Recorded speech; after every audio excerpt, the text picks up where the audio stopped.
नमस्कार दोस्तों, स्वागत है आप सभी का यूट्यूब चैनल एवीटेक में। दोस्तों, उत्तर प्रदेश माध्यमिक शिक्षा सेवा चयन बोर्ड द्वारा कराई जाने वाली परीक्षा टीजीटी यानी ट्रेंड ग्रेजुएट टीचर जो कि 7 और 8 अगस्त को होने वाली है। अब जो कुछ दिन बचे हुए हैं आपके सामने, देखा जाए तो आज अगर 24 तारीख है तो मुश्किल से 6-7 दिन इधर और 6 दिन उधर, लगभग 10 से 12 दिन जो बचे हुए हैं, इसमें आप लोग अपनी तैयारी कैसे करें, कुछ विशेष टिप्स आपको इस वीडियो में देंगे और किन किन चीज़ों का ध्यान आपको इस टाइम अपनी तैयारी में देना चाहिए, क्या आपकी प्रॉपर स्ट्रेटजी होनी चाहिए जिससे आप लोग ये जो कुछ दिन बचे हुए हैं इन दिनों में अच्छी अपनी तैयारी करके आप लोग टीजीटी की परीक्षा को क्वालिफाई कर पाएँ। तो दोस्तों, 7 और 8 अगस्त की परीक्षा के लिए 10 से 12 दिन जो बचे हुए हैं, इसमें आपको एक बेहतर प्लानिंग करनी पड़ेगी और कुछ विशेष बिंदुओं को फॉलो करना पड़ेगा जिनसे आप लोग इस परीक्षा को क्वालिफाई कर सकते हैं।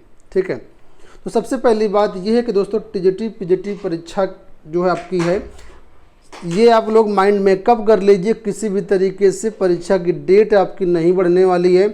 अलग अलग जो संगठन है उनके द्वारा प्रयास किया जा रहा है कि भर्ती जो है, कुछ कह रहे हैं कि स्टे हो जाएगी, कुछ कह रहे हैं डेट बढ़ जाएगी, कुछ कह रहे हैं कोर्ट में जाने के बाद अगर मान लीजिए वहाँ से तैयारी नहीं हो पाई तो डेट बढ़ सकती है। कुछ भी हो, लेकिन चांसेस बहुत कम है कि आपकी डेट बढ़ेगी। जो तिथियां निर्धारित कर दी गई हैं, पूरी उम्मीद है कि परीक्षा उसी में होगी और डेट वगैरह आप कुछ भी नहीं बढ़ेगी। आप लोग उस चीज़ को मन से निकाल दीजिए और अपनी जो 10-12 दिन बचे हैं उसमें अच्छी तैयारी कर लीजिए। ठीक है, तो जैसे अगर बात कर लें तो अंतिम जो दिन बच्चे हैं उसमें क्या क्या पढ़ सकते हैं, क्या क्या करना चाहिए आपको। तो दोस्तों, सबसे पहले आप एग्ज़ाम पैटर्न समझ लीजिए। अगर आप पहली बार यहाँ पर अपीयर होने जा रहे हैं कि किस तरीके से एग्ज़ाम आपका होना है, हम आपको कुछ चीज़ें बताना चाहेंगे। अगर आप पहली बार एग्ज़ाम देने जा रहे हैं तो सबसे पहली बात ये है कि ये जो परीक्षा होने वाली है इसमें कोई भी नेगेटिव मार्किंग आपकी नहीं होनी है। सिर्फ आपको यहाँ पर क्या ध्यान देना है कि आपको सब्जेक्ट से रिलेटेड जो क्वेश्चंस आएंगे उनको बस आपको सारे क्वेश्चन को टिक करना है। सारे क्वेश्चन को टिक करना है, कोई भी आपको छोड़ना नहीं है, क्योंकि छोड़ेंगे तो आपका ये नुकसान है, नेगेटिव मार्किंग है नहीं। इस वजह से आपकी परीक्षा में 125 प्रश्न आने हैं। 125 में से 125 प्रश्न सभी को हल करना जरूरी है। ठीक है, अगर आप क्वेश्चन छोड़ करके आते हैं तो इसमें कहीं ना कहीं देखा जाए तो आपका ही नुकसान होने वाला है।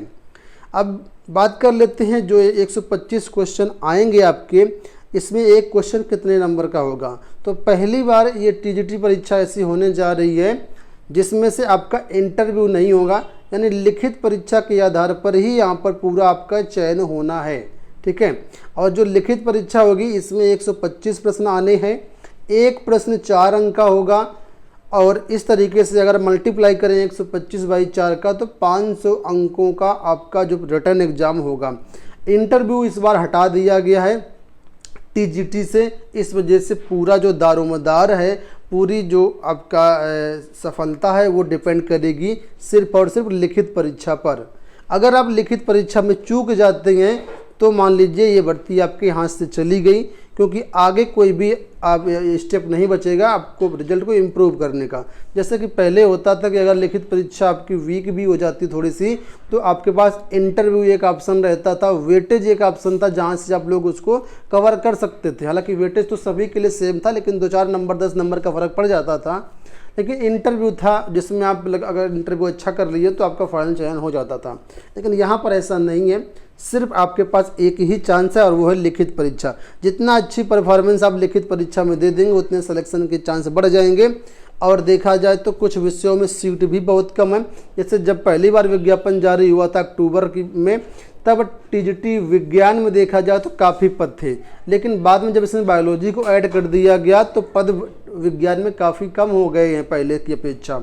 तो सीटें लिमिटेड हैं, आपको यहाँ पर जम करके मेहनत करनी पड़ेगी। ये मत समझिएगा कि आराम से क्वालिफाई हो जाएगा, मेहनत करनी पड़ेगी।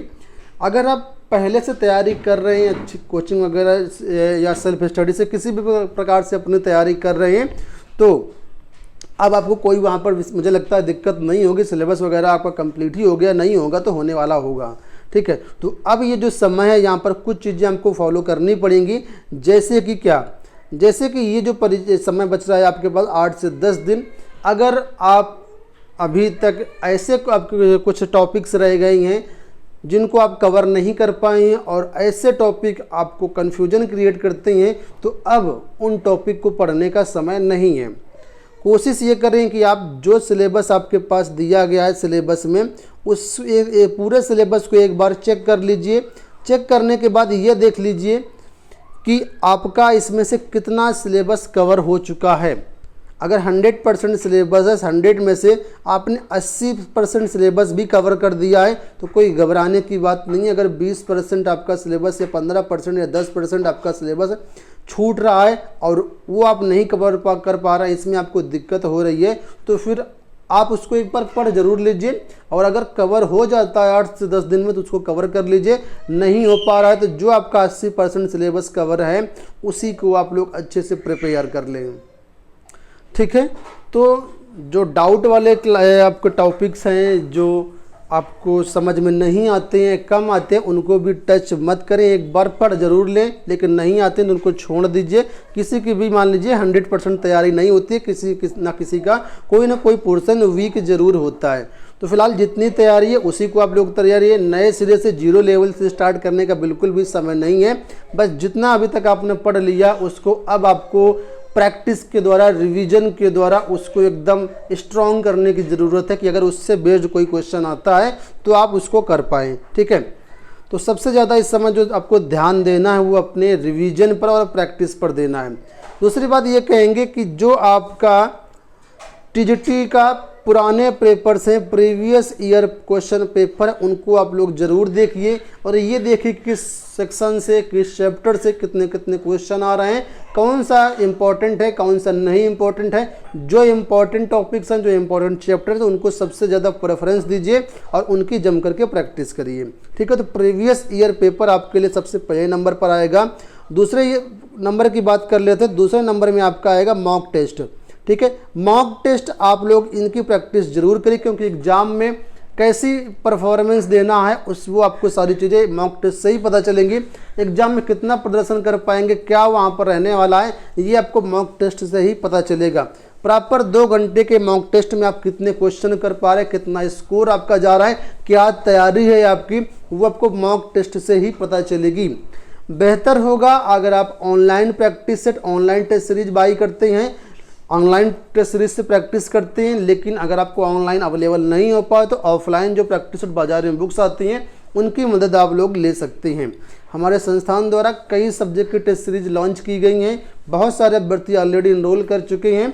तो डिस्क्रिप्शन बॉक्स में आपको ऐप के लिंक मिल जाएंगे। Exam preparation by AB Tech में आपको कला की और गृह विज्ञान की टेस्ट सीरीज मिल जाएगी। बाकी जो दूसरा ऐप है AB Tech online test series, वहाँ पर बाकी विषयों की टेस्ट सीरीज मिल जाएगी, आप लोग चेकआउट कर लीजिएगा वहाँ पर। और जैसे जैसे आपकी परीक्षा नज़दीक आती जाएगी वैसे वैसे आपके अंदर माइंड में जो एक प्रेशर बढ़ता जाता है, डर सताने लगता है। तो कोशिश करें कि आप उस डर को रिमूव करें, मोटिवेटेड रहें, हमेशा पॉजिटिव चीज़ सोचें, जो नेगेटिविटी फैलाने वाली चीज़ें होती हैं उनसे दूर रहें, नेगेटिव वीडियोस को भी मत देखें, ठीक है। थोड़ा सा मोटिवेटेड रहें जब तक आपका एग्ज़ाम होने वाला है। और आप मोटिवेटेड रहने के लिए अलग अलग टेक्निक अपना सकते हैं जो कि आप अलग अलग जगह पर देख पाएंगे उनको कि कैसे मोटिवेटेड रह सकते हैं एग्ज़ाम टाइम में। बहुत सारे वीडियोस मिल जाएंगे यूट्यूब चैनल पर, लेकिन ज़्यादा वीडियोस भी मत देखना। कुछ चीज़ें जो मोटिवेटेड रहने के लिए उनको आप लोग फॉलो कर सकते हैं। और बस सिर्फ आप लोग अपनी पढ़ाई करते रहिए, प्रैक्टिस करते रहिए, रिवीजन करते रहिए, यही आपके लिए एक बेस्ट समय है।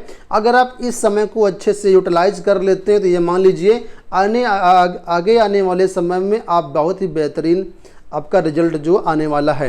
लेकिन अगर आप इन 10 से 12 दिन जो बचे इसमें उसी तरीके से जैसे अभी तक इतना समय गुजार दिया उसी तरीके से इसको भी गुजारते जाएंगे तो कोई फ़ायदा नहीं होने वाला है, यकीन मानिए, ठीक है।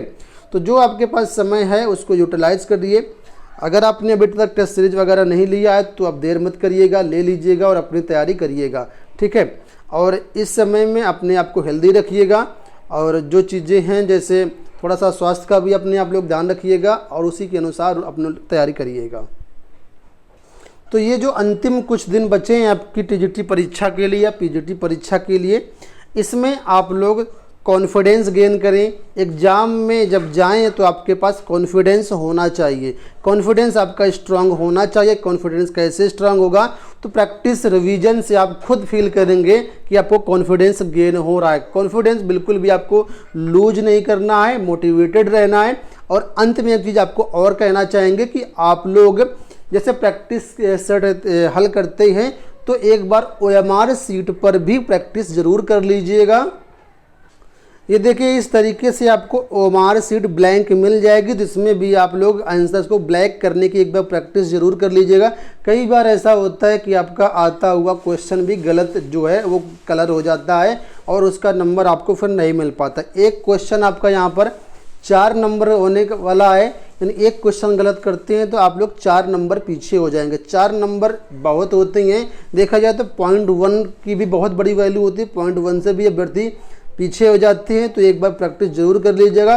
गूगल पर डालेंगे तो इस तरीके से बहुत सी OMR शीट आपको मिल जाएंगी, तो वहाँ से डाउनलोड कर सकते हैं। अगर आपको नहीं मिलती तो हमारे टेलीग्राम चैनल पर भी अवेलेबल हो जाएगी, वहाँ से आप लोग डाउनलोड करके अपनी जो तैयारी है उसकी प्रैक्टिस आप लोग कर सकते हैं। तो फिलहाल ये वीडियो कैसा लगा कमेंट बॉक्स में ज़रूर बताइएगा। कोई आपको और इन्फो लेनी है, कोई आपकी और क्वेरी है या किस टॉपिक पर वीडियो चाहते हैं, अगर उसका भी कोई आपको कहना है तो आप लोग कमेंट बॉक्स में सुझाव जरूर दीजिएगा। धन्यवाद।